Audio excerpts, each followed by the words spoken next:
is coming to you from the Florida Senate right after the gavel came down on this special session on immigration. And our special guest today is the man who shepherded the bills, chief shepherd of the bills, Senator Joe Gruters, a Sarasota Republican who is a former chairman of the Republican Party of Florida, close pal of the president. We'll talk all about that. We'll talk about what this special session means in terms of the governor and his political power, and who's the big dog in Florida. I don't think there's any question about that. But stick with us. Joe Gruters, you won't want to miss it. Ultimately, we have a bill. I think the governor can claim the win. I think the legislature can claim a win. And I know the White House is going to be able to claim a win. You're listening to Deeper Dive with Dara, a podcast by the News Service of Florida. Let's dive in.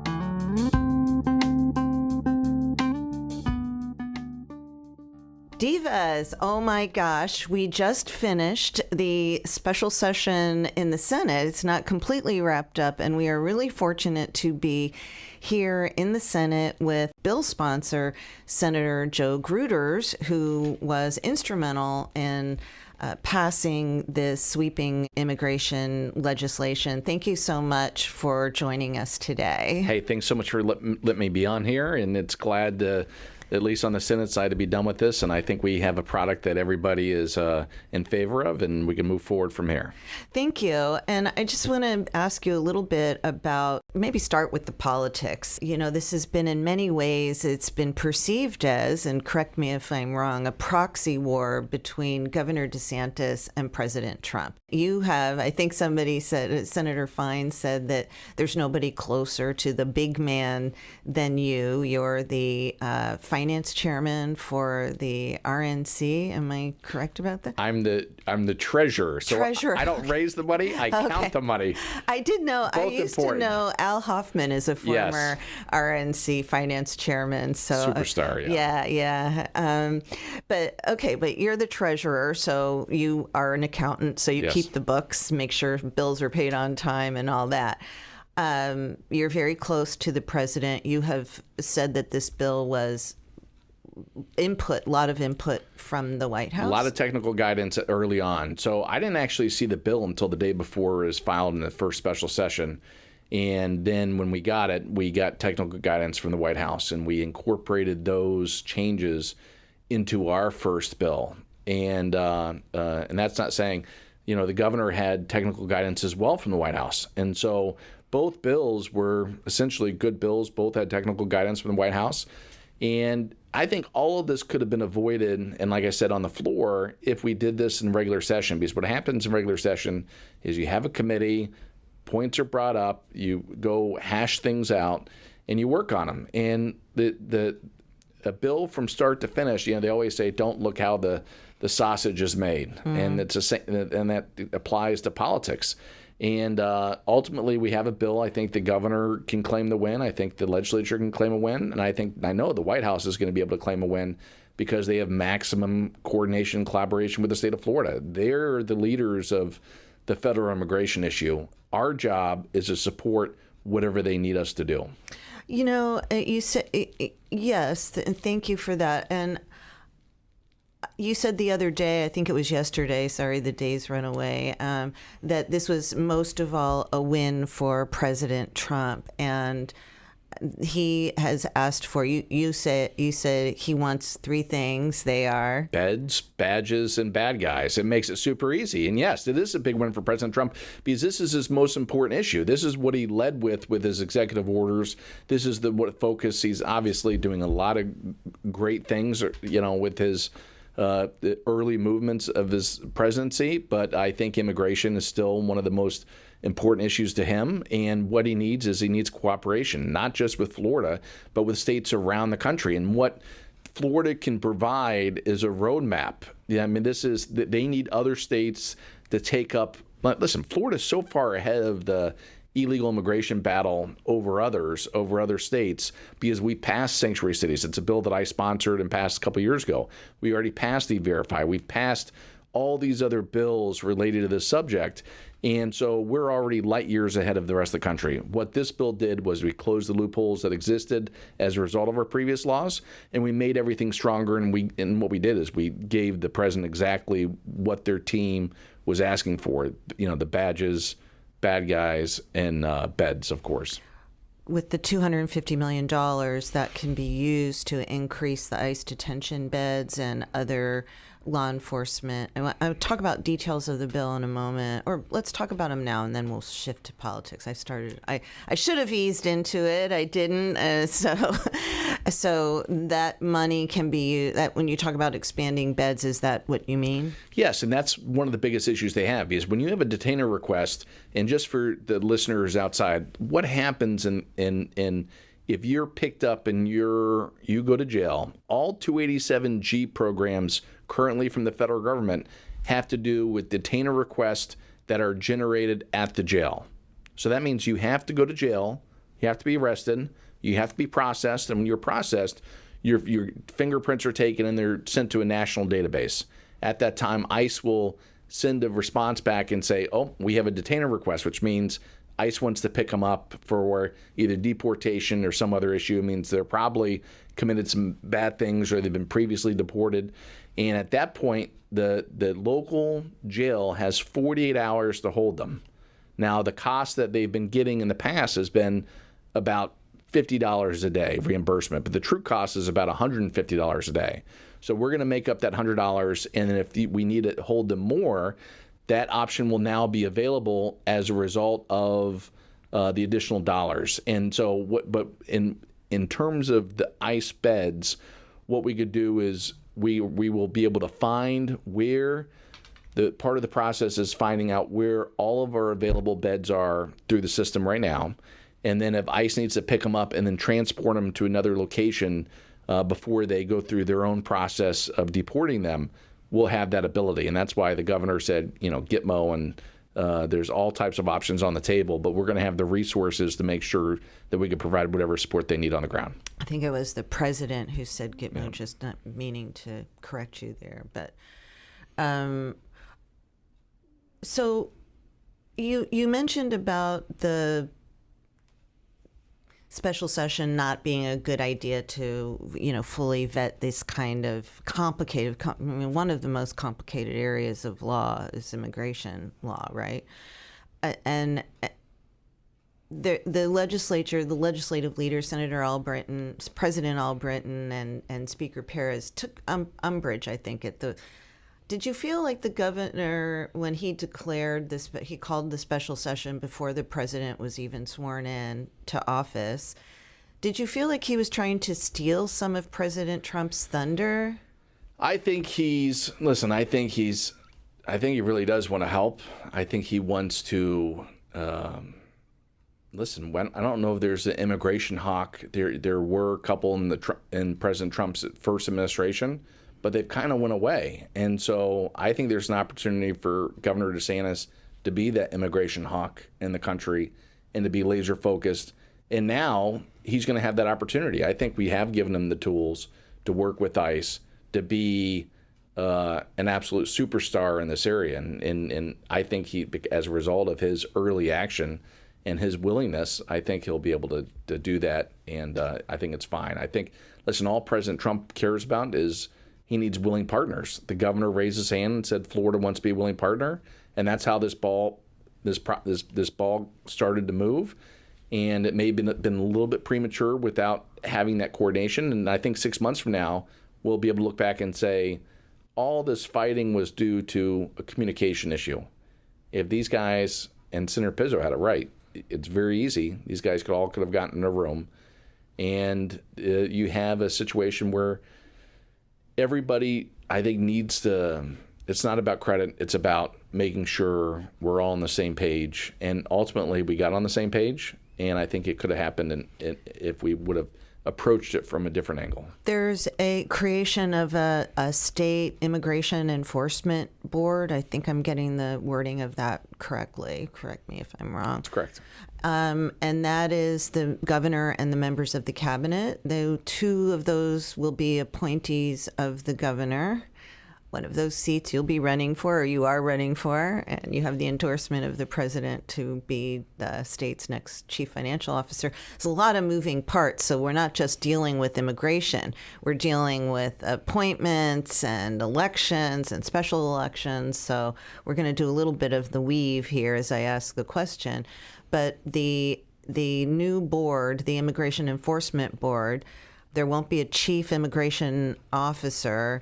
That board will function as the chief immigration officer, and they all have to, and whatever decisions they make about giving out these grants, I believe, and other, like the relationship or the cooperation with the federal government, those decisions have to be unanimous. That's right. And they'll be able to hire an executive director together.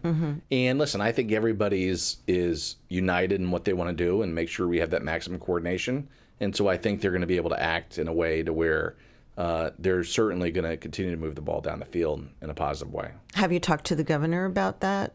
I mean, we know he's going to sign it. He's going to be at an event with the leaders later today. I mean, is that a way of kind of sticking it to the governor by saying we're giving you 25% control over something that you believed you had 100% control over till now? Well, listen, that's about the grants and about overall coordination. The governor still has the suspension powers. He still have all of his emergency powers. He still has the ability to deport, working with ICE. And listen, we know he's working with ICE because he's talking to them. And so I think the governor is going to have a hyper-focus effort and making sure that he's all over this. And so in some ways, I think it balances and it brings a focus from a lot of different angles. And so from that standpoint, it's good. But I think the governor still maintains his authority and control over the overall process. And that's why it's a win at the end of the day. He still assumes and has all those powers that he was asking for. I guess what I'm asking about, and I don't mean to just keep beating a dead horse, but let's take out the whip. Was there a definitive move to try to limit the governor's expansion of executive authority by rolling back that unauthorized alien transport plan? Now that would have to go, that in order for that to happen, ICE would have to specifically request it and pay for it. You, in the past, the legislature gave, I believe, last time $12 million to that program that the governor created. Which is nothing. But that's where I think the governor gets a win. I think, personally, I think we've given the governor a huge amount of power. Yes. Does he have to coordinate with ICE? But yes. But President Trump's in office. We have the most, we have a coordination and collaboration with the federal administration in people that want to attack this issue. And so the governor is going to be able to meet them halfway. And I think they're going to utilize Florida's assets. I think that the program before, I think that was a waste of money. I hate to say it. I think the migrants from Florida to Martha's Vineyard, I think it was good to highlight it, but I think it was a waste of tax dollars. I heard you the other day, and you stopped yourself from saying political stunt. I know you had the word stunt on your tip of your tongue, and you stopped yourself and you said political events to keep us from doing political events. It was a stunt. It was a stunt. But when you think about it, it was a stunt, but it did highlight the issue. But now, since Biden's gone, you have President Trump in there. He wants to remove all these guys. And so that's what I mean. I think that this is going to open up the door to where it was a stunt-based system before, now you're going to have a system that's actually has real teeth, and we're actually going to be able to move bodies out of here. Although I don't think, but without the governor having direct authority to just pick up people and relocate but listen, them. But again, this issue is a federal issue, right, and it's state coordination, and the state's just going to lead with the governor's help. Mm-hmm. Do you, shifting a little bit, something that you said during, you sponsored a bill that would allow, I'm moving over, and it'll tie back into the governor again,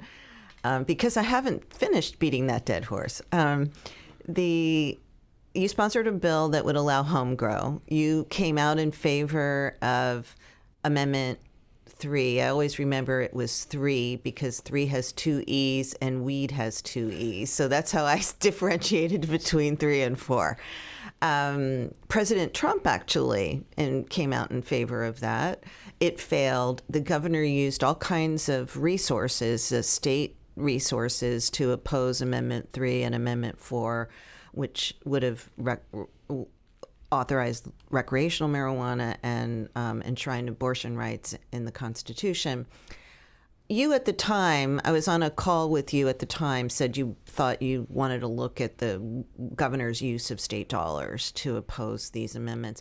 Is that something that you are planning on doing, or is that something that... No, I'm still going to look at it because, listen, at the end of the day, it doesn't matter what... I'm glad we beat Amendment 4. I think that was and I give the credit to the governor. Listen, the credit single-handedly beat both those amendments.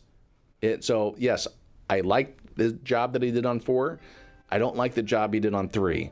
But I think that everybody across the board can understand the fact that there's a line that you can cross, and I think the state crossed that line. I don't think that at any point in time the government should spend tax dollars on political campaigns and political issues. I think it's propaganda. I think we could have a downward spiral.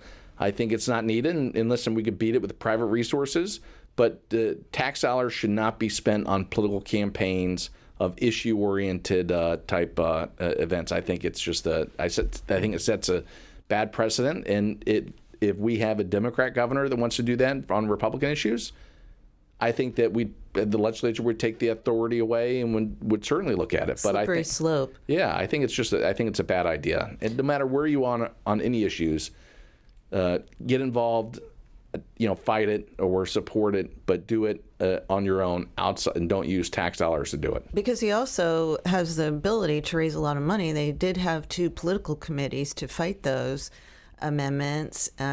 His chief of staff, soon to be the state's attorney general, James Uthmeyer, was the chairman of both those committees. So they also spent money. It is... Have you seen the governor's staff now? He has people, we've heard a lot about the online army of trolls, also being paid by state dollars.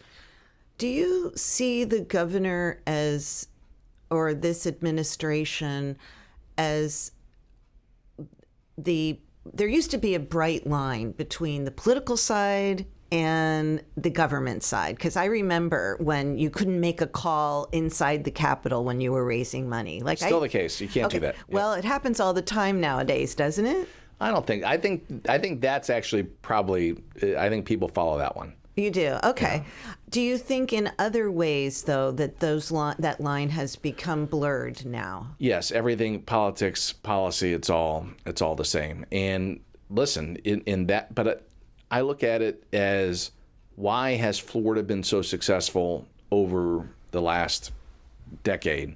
You had a lot of Republican advancement, Republican support over the years. And then when the governor came in, you had President Trump was elected in 2016. And I think that started it. And then with COVID happening and the governor stepping up on the COVID issues, all of a sudden Florida became the home of, the vaccine refugees, healthcare refugees, education refugees with our school choice program, economic refugees because of our lack of taxes. I think the governor deserves a lot of credit, and he uses the bully pulpit. And yes, do I like getting attacked by 10 or 15,000? I think I was trending at some point over this bill. I think that's unneeded to turn your... Listen, I have President Trump's support endorsement for my race. I don't need anybody else's support. I think I'm going to be able to be successful with it. But I was alone. It was 100 members to 1, with I think 12 being undecided, and those 12, most of them endorsed the president at the very end. But I think I was the sole endorser of the president for an entire year before everybody else jumped on board. But that being said, these 100 that endorsed the governor, I always said to people when I would ask them if they would endorse President Trump early on, I said, I hope the governor appreciates you, right? And what we saw this week was a lack of appreciation because you don't hang your friends out to dry. The people who were out there in the sub-zero temperatures. Walking in Iowa. And I think the governor made a mistake there. And I think maybe that's why we came together on a bill that worked out, because ultimately you have to have friends in this process. You have to have relationships. You have to be able to work together. And listen, the governor has 2 more years. He has a lot of priorities that he still wants to pass. You need the legislature. You need to work with people in a hand-in-hand basis. And so that's why I'm glad that we were able to come to some type of compromise, because it gives me hope for the next 2 years that he'll be able to continue to lead the way he has to make sure that Florida is the best state in the country. But you know, do you think that state dollars should be used for that kind of online, If it's state dollars, no. And I'm pretty sure. I wish Twitter was not anonymous, and I wish we could uncover who these people are. But you could tell there's a little gator behind the hardcore Governor DeSantis fans that want him to run for president in 2028. And listen, I give him mad props. The ability to command an online army like that is very impressive. And that was one of the things that they really worked on when they were running for president. And as a result, I mean, what a great tool to have. I remember, in my campaigns and stuff, you may have like 5 people you could text and say, hey, I need some support online. And I think they have thousands and thousands and thousands that are still willing to fight in that case. But in this case, the bill that we passed originally in the second special session, that was the most conservative crackdown on immigration in the country that's ever been passed. What do you say to Senate Minority Leader Jason Pizzo's arguments that there's like a whole lot of nothing here, and it's much, that you're saying that, but that you're really not? He's upset because he didn't get a win, right? He would say that about any bill. But listen, we Are you talking about the E-Verify win? Yeah, I mean, do you think he really wants that as a win? No, I do not. I think he was saying that at Florida, the vast majority of businesses in Florida, I think it's more than 80%, do not have to do the E-Verify. It's all political theater for Senator Pizzo and a lot of things he says. Okay. Yes, but what you got to remember, what is the president saying he wants in the executive orders? Oh, I think it's Beds, badges, and bad guys. Okay. And what this bill did is provide all the resources, coordination, collaboration that they've asked for, and plus. And that's why with the governor's incorporating some of the things that he's looking for, it just made the bill that much stronger. So I think it's a win. Are we done with fighting the illegal immigration front? No. Should we visit E-Verify? Yes. Of course I'd go to the 0 employees. I'd go to. But you still got to pass it.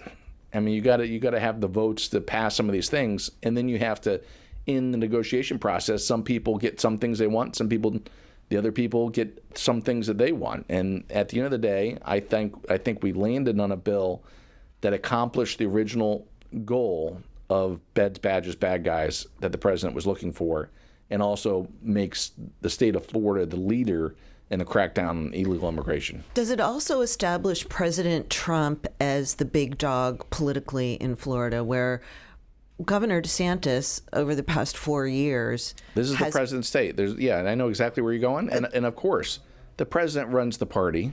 The president runs the state of Florida. The governor does a great job. But the president runs Republican politics not only in Florida but the country, but specifically in Florida because this is his home state. Just look at his administration, who he surrounded himself with, tons of Floridians. Mm-hmm. And I think the governor was up for consideration for one of those seats. And I think maybe when he leaves here, maybe he'll go to one of those seats working for the president. I think the president respects leadership. I think the governor hasn't. And even though the president beat him, but don't forget, the governor wouldn't be the governor if it wasn't for that endorsement by President Trump. So anybody that knows the power of an endorsement, the governor knows more than anybody. So 2 things about that. One is, do you think that ascension of President Trump, back into like the most powerful position in the world, really, as president again, is there any sense of, I don't know if relief might not be the right word, among legislators. There's been some resentment among legislators about how heavy-handed the governor has been. Look, he vetoed a bunch of projects after you came out and endorsed President Trump in 2023, and you were quite critical of him for doing this. Like, I think you called it mean-spirited. Yeah, let me tell you, Sarasota was adversely impacted, and I hate to say it because, screwed. Yeah, because what do you say when you want to run for office? You want to help your local community. You want to do everything they can. In me as being the state senator, there's no question that I cost my community the financial resources in terms of projects and bringing it home. And I feel bad. I feel terrible for my community, and some of these groups go to other senators, but they can't, other senators don't care as much as I do as a local. But yes, in Sarasota's probably received the lowest amount of political pork, you could say, than probably any county per capita over the last 4 years in the entire state. And it's not fair. I do think it's because of the relationship that I have with the governor, and it's and hopefully it gets better this year. I was just going to ask. But I'm always trying to be a bridge builder. I haven't taken any pot shots at the governor throughout this entire debate. As a matter of fact, you heard Senator Fine. My goal is to find win-win-win situations. I want to get wins for everybody. Well, I'm goading you. I'm beating that horse, and I'm not. I'm a believer. Yes, and you're not biting. Yeah, I'm a believer that you could have wins in politics. Not everybody believes that. A lot of people think you could only have a win. Do you think the governor believes if it's 100-0? Do you think the governor believes that? I don't know if the governor believes in that you need wins, but listen, for me, in my own personal success and what I think is the best for Florida, I always believe that everybody can find something in a win, and it's you're much better off of building consensus, and you could say, taking. I'd rather move down the field in incremental steps than having to take the entire, getting the entire victory and going 100-0 and kicking everybody in the shins and having people laying waste around you. We'll be right back with Senator Joe Gruters. The News in Haikus. This was a joint effort for Saunders and I. This week's News in Haikus. Special session ends. DeSantis, Perez get wins, but Trump rules supreme. That was the News in Haikus, divas. Thank you very much.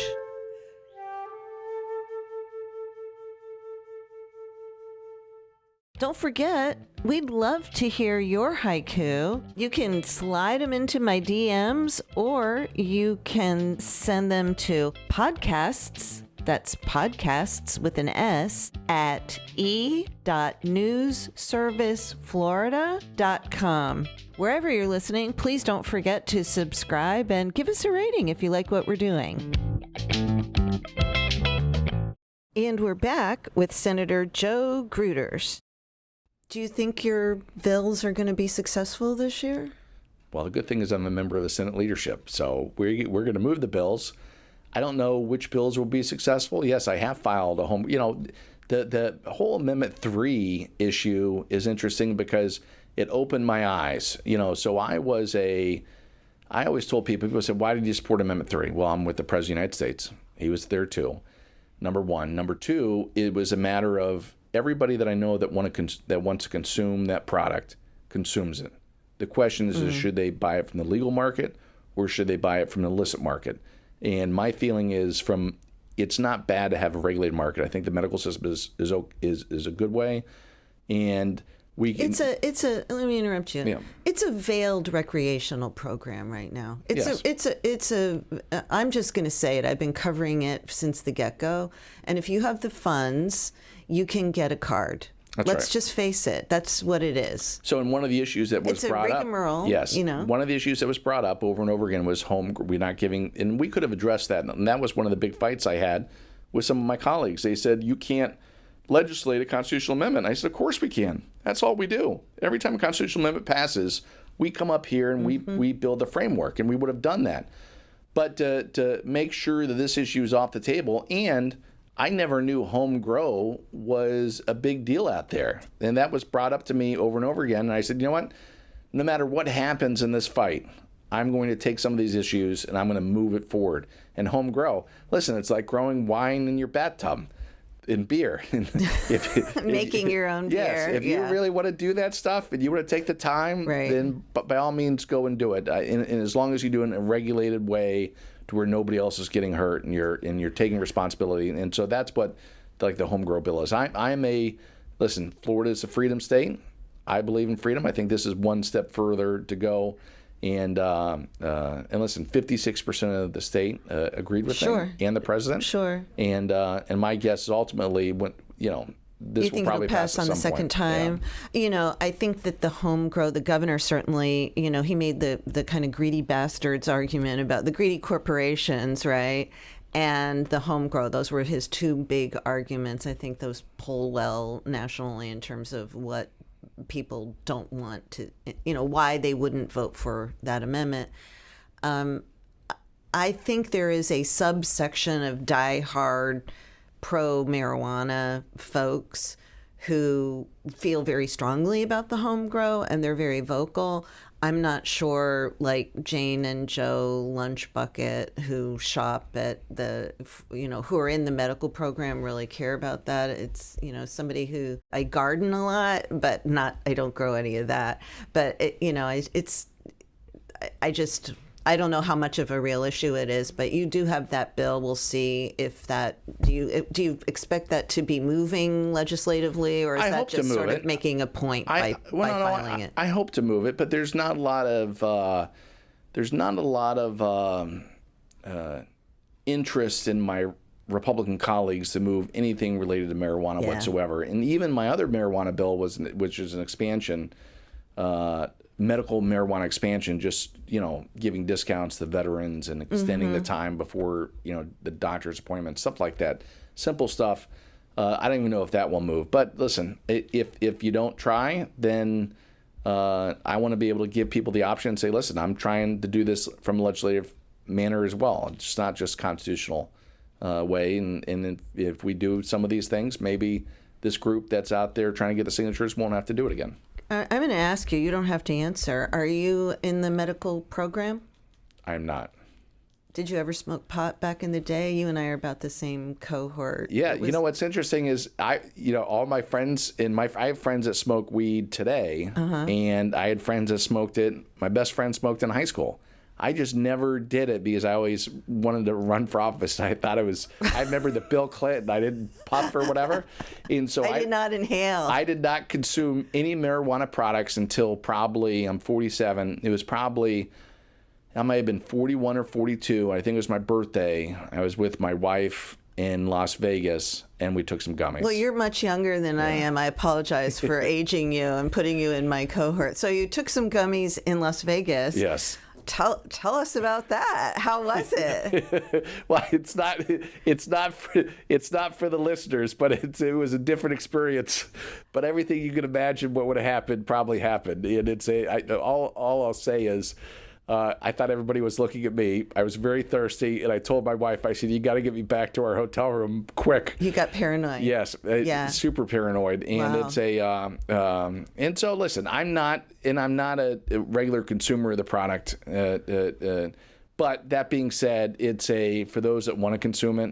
To me, I'm always a believer of plants over pills, and specifically on this medical marijuana aspect. I do think from medicinal purposes, I think from those that are addicted to opioids, I think that this is far better. And you could also make the argument that it's probably equal to or a better product than alcohol for people, because you don't see people getting high and then doing some of these other crimes that people that are intoxicated are doing. Well, thank you for being frank with us about that. I appreciate you taking the time to do this. I know you have a plane to catch, so I'm going to wrap up pretty quickly here. Who do you think the governor will appoint as chief financial officer now that that's going to, Jimmy Petronis is running for Congress, almost certainly will win. Well, I'm proud to have the President of the United States supporting me. Right. I'm proud to have Jimmy Petronis, the current CFO, ask me to put in. I'm glad to have Senator Rick Scott and a lot of my colleagues and friends, but I don't think the governor is going to put me in. We've had a strained relationship, and I understand that. But listen, as a longtime party leader, I spent 14 years as my local county chairman, 4 years as a state party chairman of the Republican Party. I always tell candidates when they ask me that they want to run for this or that, I say, if you want to run, if you have the feeling in your gut to go do it, then sometimes you got to take things by force. And I'm not afraid to end up in a campaign. All you have to do, I got to go back to look at how valuable President Trump's endorsement was in the governor's race. Look how powerful the president. And that was then. Yes, then. I mean, he's a monster. Now. But and the best example of that, this is crazy. Randy Fine, my co-sponsor in this bill, won a congressional seat that's 90 minutes away from his house. He spent 5 days in the district. I don't even know if he has a single friend in the district that he's going to be representing. Now, I think even he's going to move there. He'll make lots of friends, and he'll be a great member of Congress. But I say that because he got 83% in the primary with the president's support. And you're exactly right. The President Trump is a monster.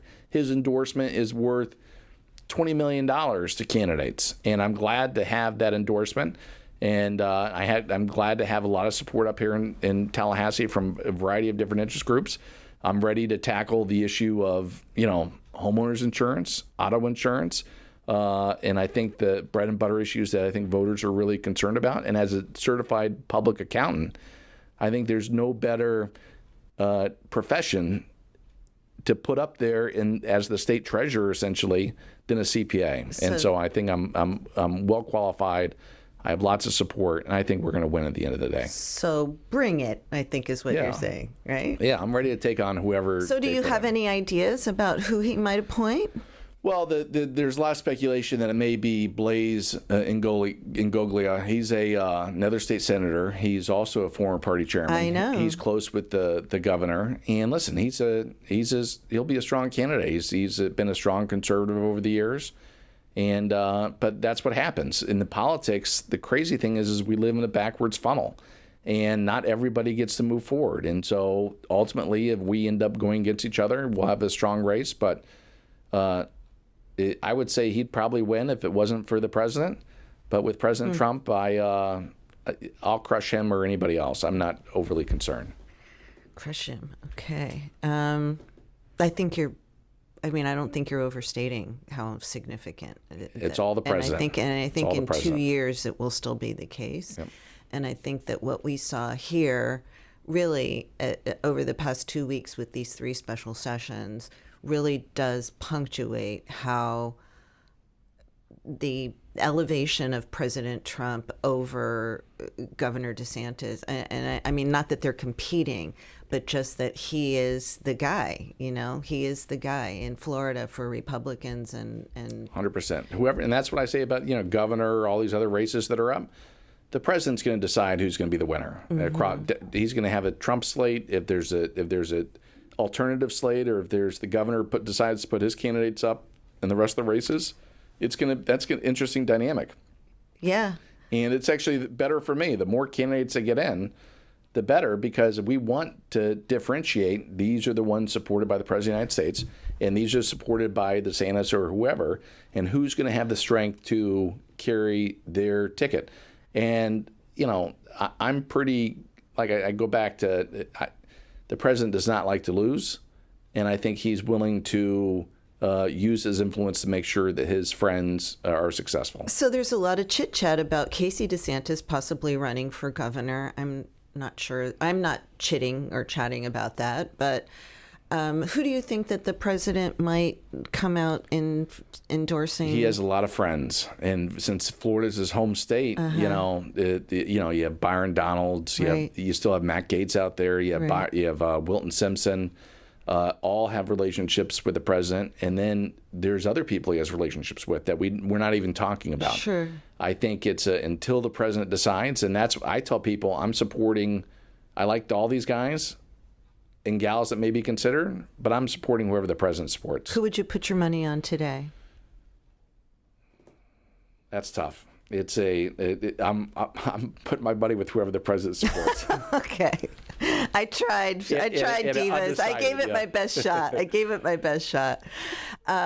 What's on your legislative bingo card? What do you think is going to be taking up our time over the next couple of months? Well, it's interesting because we passed so many big laws over the last couple of years here, and that's where the governor does give credit. And the governor did have a good working relationship with the Senate president and the Speaker of the House over the last couple of cycles, and that's why you saw Florida push so many of these big, heavy lifting bills. But I don't even know where else you go. And we've solved so many of our issues. I think although you can't legislate anything right now for homeowners, can I just stop you there? Yes. I just got my policy in the mail yesterday, which meant, I guess, that means they renewed me. And I did the happy dance. I said this on the podcast about a year ago. Like I didn't know if I needed to get a new roof. I didn't know what they were going to do, if they were going to drop me. I just got my policy. I have an older home. It was built in the 50s here in Tallahassee. So, it shouldn't have to be a crapshoot about getting your policy renewed. And oh, by the way, my auto insurance went up 200%. I drive about 50 miles a month, not even, and I have never had an accident or a ticket or anything over the past however many years, and I have a great credit rating. So and that has a real impact on people, not only you, that but pisses across. me off. Yes, homeowners insurance. Listen, for most people, their homeowners insurance and property taxes are more than the mortgage. And it shouldn't be the case. And I think we've passed a lot of good bills over the last couple of years to get that under control. But I think we have to make sure the consumers at the end of the day, and I'm very interested in seeing how the consumers were impacted as a result of these storms and how the insurance companies are doing. Not all companies are equal. Some companies are better than others. And I think not all companies are equal. And I think some companies are better than others at making sure that they're providing the resources and the service they need to their customers. And that's one of the things I'm going to really look forward as a CFO is providing that, being the absolute watchdog and making sure that people are doing the right thing on behalf of the consumers. Do you think we need to deal with auto insurance? There's talk about doing away with PIP. Yes. That's been up a couple of times over the years. I don't know where it's going to land, or what the ultimate solution is. I'm interested to hear from the insurance sector and other ways on how we can start lowering some of these auto insurance costs. Because I think what happened is when we fix some of these homeowners insurance issues, I think some of these bad actors went over to the auto insurance market, and now we're seeing those rates, just like you said, double increase. My family's insurance has gone up in a considerable fashion, and it's like, man, that's so expensive. It's like a car payment every month. Yeah. And it's and I understand the need, but if we can help consumers at the end of the day, that's be my goal. One thing I didn't ask you about the immigration bill, and I feel like, and then I have one more, I promise. The in-state tuition waiver for undocumented immigrants. Randy Fine kind of bawled me out for calling them dreamers. I think that's pretty much everybody does, but okay. Sorry about that. Am I sorry? I don't know. We'll have to think about that. But what are your thoughts on Listen, they could still go to school. And I think if Senator Pizzo's... Why not grandfather in the ones who are there already? I think that was part of the negotiation. I think that's what President Albritton said. I think the Senate could have moved to the grandfather, but I think that ultimately it was decided that, listen, this is an incentive. And I see arguments Is it? Yeah. You think people are coming into the country illegally for that? But Senator Fine makes a good point, and from the standpoint of if you're from Thomasville, Georgia, why should you pay more? So more of an equity issue. Yes, then. and so I see both points. I could have made arguments on both points. And ultimately, I was fine with whatever way we ended up. But I thought that, and ultimately that was the decision in the negotiated bill that we came up with, and I'm fine with that. Did you vote for that in 2014? Were you in the I was not in the legislature. You weren't in the legislature, so you get a pass on that. Yes. All right, my final question. I do appreciate this. We're going to have you back. Your wedding band is often a distraction to me. Divas, he has it's a black wedding band.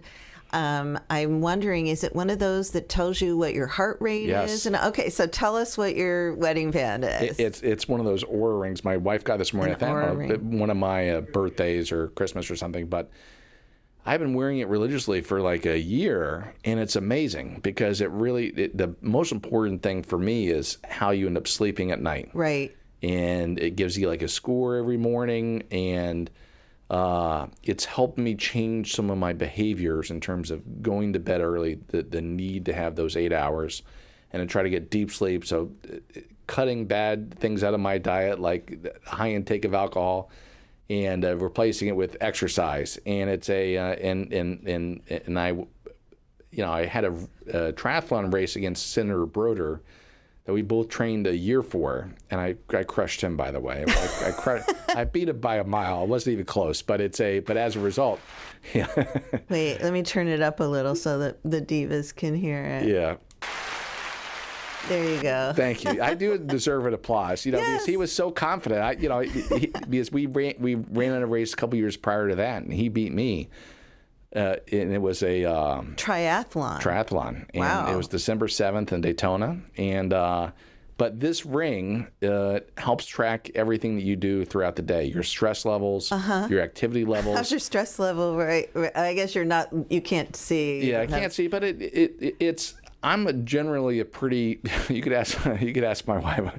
I'm a pretty calm guy. You seem pretty chill. Yes, it's not. It takes a lot to bother me. I will tell you, some of these online, and even my personal physician told me to stop looking at social media, and specifically Twitter and stuff.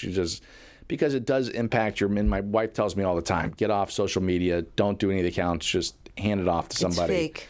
It's fake because, it's not real. I mean, otherwise Randy Fine would have got 10%. And he got 83%. Right. And it's and to avoid, listen, being a member of the Florida legislature is the greatest thing I've ever done in terms of my professional life. It's amazing to go to bat for your community on a day in, day out basis. I love it. I love helping constituents. I love when they call me, love finding a solution, going to bat, trying to help them. And so... and the ring helps you. That's what we're... you did the weave. We're back at the ring. From the stress level and everything, listen, right. Life is good. I think I'm winning the game of life with my family, with my job, being in the Senate. And it's and we had a couple of tough weeks up here, but it won't end. We'll continue to fight, and I think we're fighting for the right cause at the end of the day. And my goal is to make our state the best place we could possibly live, work, and play. Well, thank you very much. Maybe we can get a sponsorship from the Oura Ring people. Thank you, Senator Joe Gruters. It's been a pleasure having you. I can't wait to have you back again. Thanks so much for the opportunity. Thanks for listening to Deeper Dive with Dara, a podcast by the News Service of Florida, hosted by News Service senior writer Dara Cam and produced by me, Mike Exline. Music for the podcast was recorded by Periodic Labs, LLC.